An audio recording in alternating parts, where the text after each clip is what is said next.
Very good morning to you. Morning, Mike. Thanks for having me on. Today's the day that we apparently advertised for a brand new immigration boss, the guy who's going to be, or the woman, or the non-binary individual who's going to be put in charge of the border command, as it's now being told, now being called. What are they actually going to do differently that we're not doing already?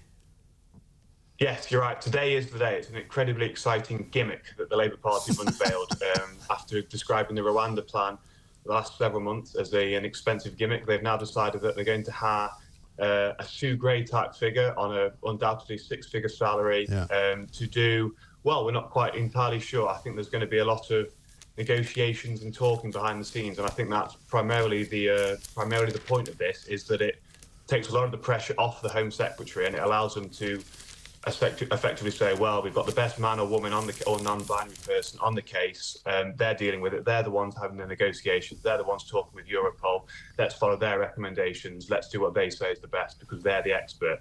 And ultimately what that will lead to is us embroiled in these kind of reallocation agreements that we're already seeing being discussed on the continent. They're obviously facing their own migrant crisis over there, and ultimately what Labour will achieve through these plans is embroiling us in that mess and in that reallocation. Right. I mean, they're talking about hiring 1,000 more police officers who will be based in Europe. They're also talking about having a number of their staff from either the National Crime Agency or the Home Office's own border force based in France. I mean, what's that going to do? Is it going to make any difference at all?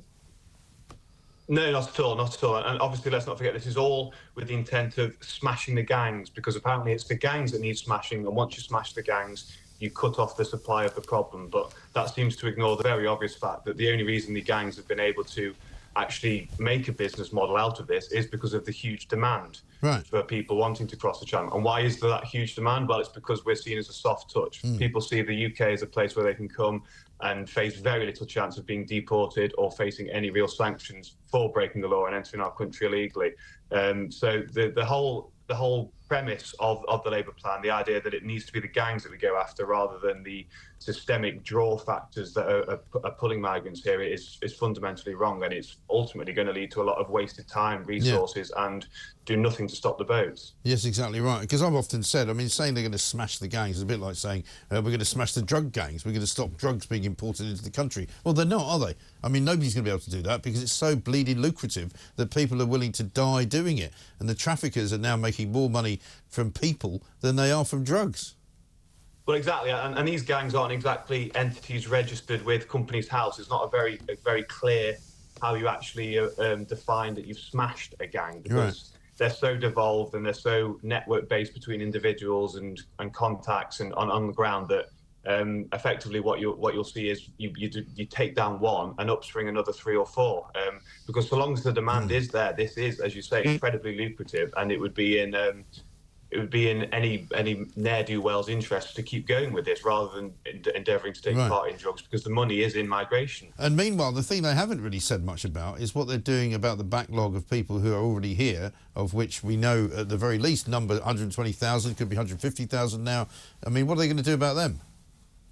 Well, we heard a bit from Angela Rayner, didn't we, during the general election campaign, that there's going to be a lot of relocation throughout local authorities across the UK. So we're all going to get to enjoy in the kind take your fair share of illegal migrants, But I mean, also, Keir Starmer said famously, we're going to send them back to where they came from, and then had to admit, well, we can't actually do that, so that's not going to happen either. No, exactly, and a key part of this is obviously the returns unit that are going to be set up, and it's going to be incredibly well staffed as well.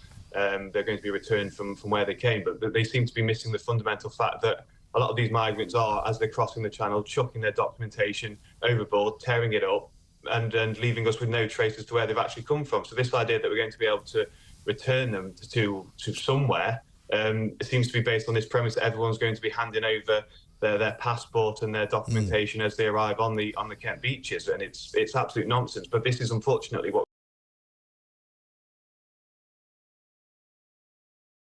to stay as virtuous as possible. National security is a secondary issue in this, and they have to obviously pay some level of testimony to that, but they won't actually do anything that dares offend their kind of liberal-hearted, sentimental base. No, of course not. And if the French far left get into in charge of the government over there, their policy is to open the doors even more to even more migrants. There'll be even more coming into France, and presumably by that token, even more coming over here. So a hot, long summer to look forward to, I think. Yes, I cannot wait. It's going to be great fun, isn't it? It's going to be great fun. No, you absolutely well, you guys are going to be busy. French are suffering with their own problem as well, aren't they, in northern France? We forget about that, and it's ultimately in their interest for us to be taking a lot of the burden from that. So you're absolutely right, and as you say, with one of the major European powers now lurching massively to the left, I think that their handling of the situation is actually going to worse as well, and obviously that will have knock-on effects for us over here. Yeah, absolutely. Robert, thanks very much indeed. Robert Bates, Research Director at the Centre for Migration Control.